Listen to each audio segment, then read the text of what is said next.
Jibankumar Moirangthem, for Manipur Association gina member the coach ada sebenarnya muna masana si hojik hogi Manipur Association gi Meghma khada matam sanga sanaroi oiraga level da hokani madu jutunga sanaba matam gi district level gi state gi by sanara matungda hanhaina elo hogi marta nangsu course to DPL workshop to the nang juri karo mayam koi gat to mi si han sing no sing si mo ya to no ya tre di kala ji yam si yaw mai to yaw na si da ji on na si si wa za juri na di mo no ba fa nei bani aduna si ahan la ko si la ko wai do da board babuna TikTok ini I am Meghma Choudhury. I am from Kolkata. I have come here to work as a junior research fellow in the ICMR project, and we are working on the traditional Manipuri sports like Thangta, Sabulkamje, Bukna Kamje, Yubilakpi, Lamje, and we are trying to find out the injuries that athletes are mostly facing in these games, and trying to find out the factors which contribute to their injuries, which can be nutritional inadequacies, their postural imbalances, then the chronotype alterations like morningness, eveningness, these alterations, and then even the psychophysiological factors like anxiety, depression, if that have got any effect on the sports performances. So we are trying to bring these sports to the limelight so that throughout India people come to know how Manipur is enriched with these traditional sports, because these are not so much highlighted. And the traditional sports persons also does not get enough facilities to improve their performances. So this project is mainly for them to bring them up to the limelight. I mean, Susma Mongbijam, I did a Manipur. The housing safety ICMR projects. I saw junior research fellow in the library. The easy using the very sports nutrition. See, the projects that are receiving my recitation and the scientific man to hide looking addition to sports and a me visit Manipur, Hayamba, socioeconomic status, Nimba, Sees a young boy at the beginning job of the job with the Sanning Harbour and Sanaba. Aduga, see Mayam Sana, Sanning Harbour to Sanaba, Aduga Manipur is Mayam hiding the any powerhouse of sports. Hiding powerhouse of sports in Hargan side, many facilities, Pangada, Port with the Pazana Pangada. And the CV projects in a Tauraga, athletes hiding the collection Tauraga, hiding a side, Tumbagi, the Mali Jabagi, the man poster command of Bokulba. See Matakuna biochemical test, Kartobani, hiding urine sample collector. And again, when blood test of which is of the parameters, now season a caramba factors, Nasokalino, Harvesting, with the Mata. Aduga, a singing project, a just at least kind of moving it at a low bird, the dark tongue say low buggy that Moy is a supportable. Masagi Mugna with the Haro. Okay, so Mozaki the Tanham Mugna Sana ground the Sanamba, and the Isum Bazepazina, ground the Sana, Masaki so to get so to Mwami the Koduna, Okena that classes who minor Combaloraganda, Sinakoina mattress, was a national and heavy low Gaba mattress. I don't know Sana already Panina. I don't know a hundred of them so. Apagi project say already how bagi kaya tham das da so kaya ozabe da hangkana kaya equipments sang yin hangkana kaya JD chungway to chan yin hai pe re oza adun kaya handa tham das ko kam dai ki da so kaya data se khum ho si project se da kaya aroi bita kaya sai data myam se collect tawra Manipur da using athletes na pai ba da coach na pai ba kai cha ba no da command tawra na no command tawra so I sigul ba se paklay ta bina kaya kai ko na last ki da Mana Putopogi, Mana plant away, you say. ꯑꯗꯨꯗꯨꯅ ꯑꯩꯈꯣꯏ ꯑꯣꯖꯥꯗꯒꯤ ꯁꯤꯒꯤ ꯃꯇꯥꯡꯗꯒꯤ ꯈꯔ ꯈꯪꯅꯕ ꯑꯗꯨꯃꯥꯏꯅ ꯉꯥꯏꯕꯁꯤ ꯉꯜꯂꯤꯉꯩ ꯃꯇꯝꯗꯒꯤ ꯍꯥꯏꯗꯤ ꯂꯥꯏ ꯍꯥꯛꯇꯛ ꯍꯥꯏꯔꯛꯄꯗꯗꯤ ꯂꯥꯏ ꯊꯣꯛꯄ ꯈꯪꯕꯒ ꯁꯅꯥꯃꯍꯤ ꯑꯅꯤꯒꯤ ꯃꯇꯝꯗꯒꯤ ꯍꯧꯔꯒ ꯑꯗꯨꯒꯨꯝꯕ ꯃꯆꯤꯟ ꯃꯅꯥꯎ ꯅꯤꯡꯊꯧ ꯈꯨꯕꯝ ꯇꯥꯟꯅꯕꯗꯒꯤ ꯍꯥꯏꯗꯤ ꯐꯝꯕꯥꯜ ꯃꯨꯟꯅꯕ ꯍꯥꯏꯔꯤꯕ ꯅꯤꯡꯊꯧ ꯃꯄꯥꯒꯤ ꯃꯍꯨꯠ ꯁꯤꯜꯍꯧꯅꯕ ꯍꯥꯏꯇꯥꯔꯦ ꯑꯗꯨꯃꯥꯏꯅ ꯂꯥꯛꯄꯗꯨꯗꯒꯤ ꯅꯤꯡꯊꯧ ꯈꯨꯕꯝ ꯄꯥꯝꯕ ꯍꯥꯏꯕꯁꯤ ꯂꯣꯏꯅ ꯊꯣꯛꯏꯗꯅ ꯑꯗꯨꯗꯒꯤ ꯍꯧꯅ ꯍꯥꯏꯔꯤꯕ ꯃꯨꯛꯅꯥ ꯍꯥꯏꯕꯁꯤ ꯃꯨꯛꯅꯈꯤꯕ ꯍꯝꯃꯨꯅꯕꯗꯒꯤ ꯑꯗꯨꯗꯒꯤ ꯂꯥꯛꯑꯦ ꯍꯥꯏꯗꯅ ꯑꯍꯟꯁꯤꯡꯅ ꯏꯕꯤꯔꯝꯃꯤ ꯑꯗꯨꯕꯨ ꯃꯨꯛꯅꯥꯁꯤꯗ ꯃꯈꯣꯏ ꯆꯪꯉꯤꯁꯤ ꯀꯩꯅꯣ ꯍꯥꯏꯕꯨ ꯃꯨꯛꯅꯥꯗ ꯂꯧ ꯍꯥꯏꯀꯣ ꯑꯗꯨ ꯃꯁꯤ ꯂꯧꯗꯨꯈꯛ ꯅꯠꯇꯅ ꯂꯧꯁꯤ ꯑꯩꯈꯣꯏꯅ 64 ꯂꯩ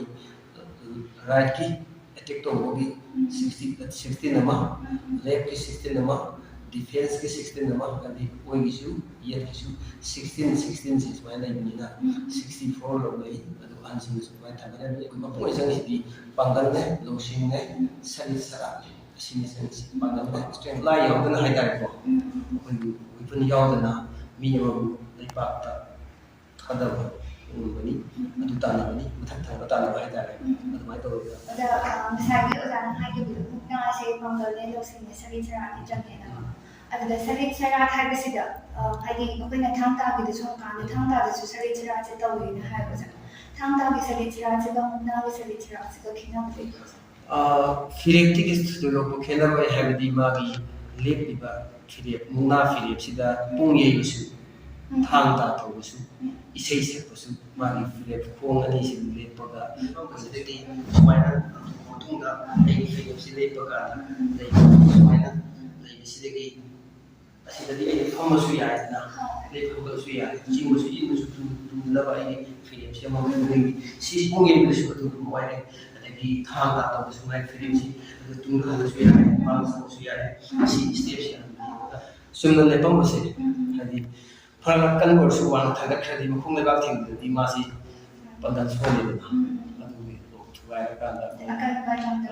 ꯃꯥꯕꯨ ꯗꯤꯐꯤꯠ ꯇꯧꯒꯗꯒꯦ ꯍꯥꯏꯕꯁꯤ ꯃꯥꯒꯤ ꯀꯣꯛꯇ ꯈꯟꯈ꯭ꯔꯕ ꯉꯁꯥꯏ ꯅꯣꯂꯦꯖ ꯆꯪꯉꯦ ꯍꯥꯏꯁꯦ ꯑꯗꯨꯅ ꯍꯦꯛꯇ ꯄꯥꯡꯒꯜ ꯂꯩ ꯄꯥꯡꯒꯜ ꯀꯜꯂꯦꯅ ꯇꯞ ꯏꯜꯂꯨꯕ ꯌꯥꯕ ꯅꯠꯇꯦ ꯀꯃꯥꯏꯅ ꯇꯧꯔꯒ ꯃꯥꯕꯨ ꯅꯝꯁꯤꯒꯦ ꯍꯥꯏꯕꯗ ꯑꯗꯨꯃꯥꯏꯅ ꯃꯇꯝ ꯁꯥꯡꯅ ꯂꯩꯔꯝꯕꯗꯣ ꯍꯧꯖꯤꯛꯇꯤ ꯑꯣꯜ ꯃꯨꯛꯅꯥ ꯑꯦꯁꯣꯁꯤꯌꯦꯁꯟꯒꯤ ꯃꯤꯠꯌꯦꯡ ꯃꯈꯥꯗ ꯋꯥꯛꯁꯣꯞ ꯇꯧꯔꯕ ꯃꯇꯨꯡꯗ 5 ꯃꯤꯅꯠꯁ ꯄꯤꯔꯒ ꯃꯤꯅꯠ 5 ꯃꯇꯝ ꯄꯤꯔꯒ ꯃꯤꯅꯠ 5 ꯃꯅꯨꯡꯗ ꯁꯥꯟꯅꯍꯟꯕꯅꯤ ꯉꯝꯗ꯭ꯔꯦ ꯑꯦꯛꯁꯇ꯭ꯔꯥ ꯇꯥꯏꯝ ꯃꯤꯅꯠ 3 ꯍꯥꯞꯄꯒ ꯑꯃꯨꯛꯀ ꯁꯥꯟꯅꯍꯟꯒꯅꯤ ꯃꯗꯨꯁꯨ ꯉꯝꯗ ꯇꯥꯔꯒꯗꯤ ꯑꯩꯈꯣꯏ ꯀꯅꯥꯅ ꯑꯦꯇꯦꯛ ꯇꯧꯒꯦ ꯍꯥꯏꯕꯁꯤ ꯌꯦꯡꯉꯀꯥꯟꯗ ꯃꯉꯣꯟꯗ ꯄꯤꯔꯦ ꯑꯗꯨꯒ ꯃꯗꯨ ꯌꯥꯔꯣꯏꯗꯕ ꯑꯣꯏꯔꯒꯗꯤ ꯑꯅꯤꯃꯛꯁꯦ ꯐꯤꯜꯗ ꯇꯥꯊꯣꯛꯄ ꯍꯥꯏꯇꯥꯔꯦ ꯑꯅꯤꯃꯛ ꯉꯝꯗ꯭ꯔꯒꯗꯤ ꯗ꯭ꯔꯣ ꯆꯠꯂꯒ ꯍꯥꯏꯗꯤ ꯑꯩꯈꯣꯏ ꯁꯤꯗꯒꯤ ꯃꯅꯤꯄꯨꯔꯗꯒꯤ ꯂꯩꯕ ꯑꯦꯊꯂꯤꯠꯁ ꯑꯥꯗ ꯆꯠꯂꯒ ꯗꯦꯃꯣꯒꯤ ꯑꯣꯏꯅ ꯁꯥꯟꯅꯕ꯭ꯔꯥ ꯅꯠꯇ꯭ꯔꯒ ꯗꯦꯃꯣ ꯇꯧꯕꯅꯤ ꯃꯣꯏꯅ ꯂꯥꯛꯑꯒ ꯇꯧꯕꯁꯤꯡꯗꯨꯗꯤ ꯍꯣꯔꯦꯟ ꯑꯍꯟꯁꯤꯡꯅꯁꯨ ꯂꯩꯔꯤꯕ ꯃꯌꯥꯝ ꯑꯃ ꯆꯠꯂꯨꯕꯁꯤꯡꯗꯨ ꯃꯣꯏ ꯈꯔ ꯁꯦꯅꯤꯌꯔ ꯑꯣꯏꯔꯦ ꯂꯩꯔꯤꯕ ꯃꯥꯒꯤ ꯀꯩꯅꯣꯁꯦ ꯃꯁꯤ ꯀꯝꯄꯤꯇꯤꯁꯟꯗ ꯑꯩꯈꯣꯏꯅ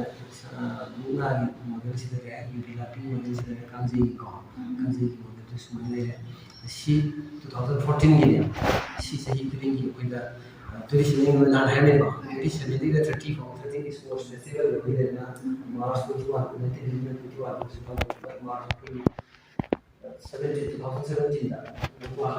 ꯃꯅꯤꯄꯨꯔ ꯀꯧꯗ꯭ꯔꯤꯉꯩꯗ ꯈꯔ ꯏꯄꯥꯛ ꯀꯧꯔꯝꯃꯦ ꯍꯥꯏꯗꯅ ꯁꯨꯃꯥꯏꯅ ꯍꯧꯖꯤꯛ ꯑꯩꯈꯣꯏ ꯌꯨꯇ꯭ꯌꯨꯕꯇ ꯆꯠꯈ꯭ꯔꯒ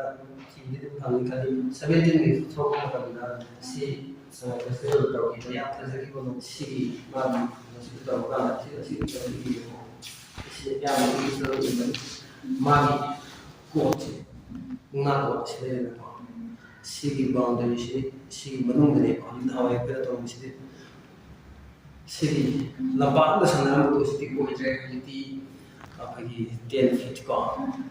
ꯑꯅꯤꯁꯤ ꯄꯨꯟꯁꯤꯜꯂꯀꯥꯟꯗ ꯁꯤꯒꯤ 20 ꯗꯥꯏꯃꯤꯇꯔꯒꯤ ꯀꯩꯅꯣꯁꯤꯗ ꯑꯣꯏꯕ ꯐꯨꯠ 10ꯒꯤ ꯃꯅꯨꯡꯗꯅꯦꯕ ꯑꯩꯈꯣꯏꯒꯤ ꯁꯔꯀꯜ ꯑꯃꯈꯛꯇꯅꯦꯕ ꯃꯨꯛꯅꯥ ꯁꯥꯟꯅꯔꯤꯁꯤ ꯁꯨꯃꯥꯏꯅ ꯂꯩꯔꯕ ꯃꯇꯨꯡꯗ ꯑꯩꯅ ꯐꯤꯁꯤꯡꯗ ꯖꯨꯔꯤꯁꯤꯅ ꯀꯗꯥꯏꯗ ꯁꯥꯕ ꯑꯍꯥꯟꯕ ꯁꯥꯟꯅꯔꯣꯏꯁꯤ ꯍꯦꯛꯇ ꯐꯤ ꯀꯤꯆꯤ ꯌꯥꯎꯗꯕꯁꯨ ꯌꯥꯗꯦ ꯁꯤꯗ ꯑꯗꯨꯝ ꯐꯤ ꯀꯤꯆꯤꯕꯨ ꯍꯥꯏꯔꯛꯑꯅꯤꯀꯣ ꯃꯨꯛꯅꯥ ꯀꯤꯆꯤ ꯍꯥꯏꯁꯦ ꯃꯨꯛꯅꯥ ꯐꯤ ꯍꯥꯏꯁꯦ ꯀꯤꯆꯤꯅꯤ ꯍꯥꯏꯕꯗꯤ ꯑꯩꯈꯣꯏ ꯏꯁꯄꯣꯔꯠꯁ ꯃꯦꯟ ꯁꯦꯠꯂꯔꯦ ꯑꯗꯨꯒꯤ ꯈꯨꯗꯩ ꯁꯦꯠꯂꯝꯃꯒꯁꯨ ꯈꯨꯗꯩꯁꯤ ꯌꯥꯝ ꯀꯟꯅ ꯇꯥꯏꯕꯅ ꯁꯦꯠꯂꯕ ꯃꯇꯨꯡꯗ ꯁꯨꯃꯥꯏꯅ ꯂꯩꯔꯀꯥꯟꯗ ꯈꯣꯡꯁꯤ ꯌꯦꯠꯂꯒ ꯅꯥꯀꯟꯗ ꯑꯣꯏꯅꯤ ꯌꯦꯠꯂꯒ ꯑꯣꯏꯅ ꯇꯥꯅꯤ ꯌꯦꯠꯂꯒꯅ ꯌꯦꯠꯊꯪꯗ ꯔꯥꯏꯠ ꯁꯥꯏꯠ ꯇꯥꯒꯅꯤ ꯁꯤ ꯈꯟꯈ꯭ꯔꯕꯅꯤ ꯃꯥꯗꯤ ꯀꯃꯥꯏꯅ ꯇꯧꯒꯗꯒꯦ ꯀꯃꯥꯏꯅ ꯅꯝꯁꯤꯒꯦ ꯍꯥꯎ ꯇꯨ ꯗꯤꯐꯤꯠ ꯍꯥꯏꯁꯦ ꯀꯃꯥꯏꯅ ꯇꯧꯒꯗꯒꯦ ꯁꯤ ꯖꯨꯔꯤꯁꯤꯡꯁꯤꯅ ꯃꯣꯏꯅ ꯌꯦꯡꯕꯁꯦ ꯌꯦꯡꯕꯗ ꯀꯣꯏꯅ ꯀꯗꯥꯏ ꯀꯗꯥꯏ ꯄꯥꯏ ꯉꯛꯇ ꯄꯥꯏꯕ꯭ꯔꯥ ꯅꯇꯣꯟꯗ ꯆꯤꯟꯕ꯭ꯔꯥ ꯅꯠꯇ꯭ꯔꯒꯅ ꯑꯁꯣꯛꯄ ꯌꯦꯡꯕ ꯃꯐꯝꯁꯤꯗ ꯄꯥꯏꯕ꯭ꯔꯥ ꯍꯥꯏꯕꯅ ꯇꯥꯕꯁꯦ ꯇꯥꯏ ꯍꯥꯏꯕꯀꯣ ꯗ꯭ꯔꯣ ꯆꯠꯄꯗꯣ ꯑꯗꯨꯅ ꯉꯥꯁꯤ ꯇꯥꯏ ꯍꯥꯏ ꯆꯞ ꯃꯥꯟꯅꯕ ꯃꯣꯏꯒꯤ ꯇꯥꯟꯅꯒꯅꯤ ꯀꯅꯥꯅ ꯍꯧꯖꯤꯛ ꯁ꯭ꯂꯣꯗ ꯊꯥꯔꯒ ꯍꯧꯖꯤꯛꯇꯤ ꯑꯣꯖꯥ ꯈꯛꯇ ꯖꯨꯔꯤ ꯈꯛꯇꯅ ꯌꯥꯔꯛꯇ꯭ꯔꯦ ꯊꯥꯔꯠ ꯋꯦꯌꯔꯁꯤ ꯀꯦꯃꯦꯔꯥ ꯑꯣꯏꯔꯦꯗꯅ ꯀꯦꯃꯦꯔꯥ ꯁ꯭ꯂꯣꯗ ꯀꯥꯞꯄꯒ ꯅꯝꯊꯣꯛꯑꯀꯥꯟꯗ ꯑꯗꯨꯁꯨ ꯌꯦꯡꯉꯒ ꯁꯝ ꯄꯥꯏꯔꯒ ꯅꯝꯕ ꯌꯦꯡꯕꯁꯤ ꯌꯥꯗꯦ ꯁꯝ ꯑꯗꯨ ꯁꯣꯏ ꯁꯝ ꯄꯥꯏꯕꯁꯨ ꯍꯥꯏꯕꯁꯦ ꯁꯥꯎꯗꯅ ꯃꯥꯅ ꯈꯣꯡꯁꯤꯅ ꯑꯃꯨꯛꯀ ꯃꯁꯝꯗ ꯊꯤꯜꯂꯛꯑꯗꯤ ꯈꯪꯗꯅ ꯈꯨꯠꯂꯣꯠꯁꯤꯜꯂꯒ ꯇꯧꯕꯁꯨ ꯌꯥꯎꯗꯤ ꯌꯥꯎꯔꯝꯃꯦ ꯑꯗꯨꯁꯨ ꯌꯥꯗ꯭ꯔꯦ ꯍꯧꯖꯤꯛꯇꯤ ꯃꯗꯨꯁꯨ ꯐꯥꯊꯕꯤꯔ ꯇꯧꯔꯦ ꯖꯨꯔꯤ ꯀꯟꯅ ꯌꯦꯡꯁꯤ ꯑꯗꯨꯅꯤ ꯀꯗꯥꯏ ꯀꯥꯏ ꯀꯩ ꯀꯩ ꯇꯧꯒꯦ ꯍꯥꯏꯁꯦ ꯃꯁꯤ ꯀꯗꯥꯏ ꯀꯥꯏ ꯈꯣꯡꯗꯣꯛꯁꯤ ꯌꯥꯗꯦ ꯁꯥꯟꯅꯔꯤ ꯋꯥꯔꯗꯤ ꯍꯦꯟꯅ ꯈꯪꯒꯗꯕꯅꯤ ꯑꯗꯨꯅ ꯁꯤ ꯑꯗꯨꯒ ꯆꯪꯉꯀꯥꯟꯗꯁꯨ ꯃꯥꯅ ꯈꯪꯍꯧꯗꯅ ꯁꯤꯗ ꯇꯥꯛꯑꯝꯗꯗꯤ ꯀꯗꯥꯏꯗ ꯇꯧꯔꯝꯃꯤ ꯍꯥꯏ ꯑꯗꯨꯕꯨ ꯊꯤꯀꯥ ꯄꯥꯏꯔꯒ ꯑꯃꯗꯤ ꯁꯣꯛꯑꯒ ꯃꯔꯝ ꯌꯥꯝ hujud tuda sai si ni pai ku si ko le ba ke se ma tu se tu ni ji mu ma se ba khud na na tra na chai ku si na tra na ku si na theng na di ma tu na wa so kam residential ma coaching camp si coaching camp si mayam ni school si masa school si thara government school class में ये सभी 6 level के अंदर lower की तब तो यार अब स्कूलिंग भी हो रहा है उनका सी कौन बाता तो क्या तब तो उदा तो तब बड़ी कुमार बात था कौन बाता स्कूल गिनी के साथ स्कूल साथ वो सी थारा स्कूल की लोग तो हम स्कूल से की परसेंट तो भी हम से गवर्नमेंट स्कूल में दातु एजुकेशन एस न सिन में ना वो ना सर ओजा सिगिसे हादि कनो स्कूल सिदा मोइना अखनबा मुतानि इंटरेस्ट रे बसाटा कोइना यस मुनागी इंटरेस्ट ले बिसिंग लाओ थांग दागी ले बिसिंग सि मोइना मैं तो ले मुनागी सि को को या मैं तो सही दिन के या मतलब तुम दातो एजुकेशन एस न सिन बिसिंग मतलब तो है हाइदा साउंड ट्रेनिंग से ना ट्रेनिंग से तो जो वर्कशॉप से हो गया तो इसी ट्रेनिंग से वर्कशॉप तो इसी ट्रेनिंग ने कोन सी वर्कशॉप तो देने वर्कशॉप कम ट्रेनिंग से सिदा अमुका माना खरे हेर संतबा फंडिंग की मखा होना sana के की मुना से तो 8 की 6 सिना मणिपुर को मुना तक खना भी सिना इपा था को सिना तो है ऐसी अदुगिनी सिना स्टेट लेवल रेसिडेंशियल वर्कशॉप कम सिना दिन तक न तो कम ट्रेनिंग सिना देशाम सिंह कुमार को पुलो मुना संवेशी संगमा 19 दशमलव की स्कूल की लपन पातन आई एस की वर्कशॉप को मास के पाजी कोचिंग के तो है कि सिना स्पेशल एस ना तो आया तो स्पेशल वाला हमारे सिना नॉर्थ ईस्ट की और थोड़ा नॉर्थ ईस्ट की दुआ फेस्टिवल तो है सिना 22 5 से 10 तो है बा कंटेंट नाम से तो है ये सी अदुना सिना Manipur फेस्टिवल 17 की सी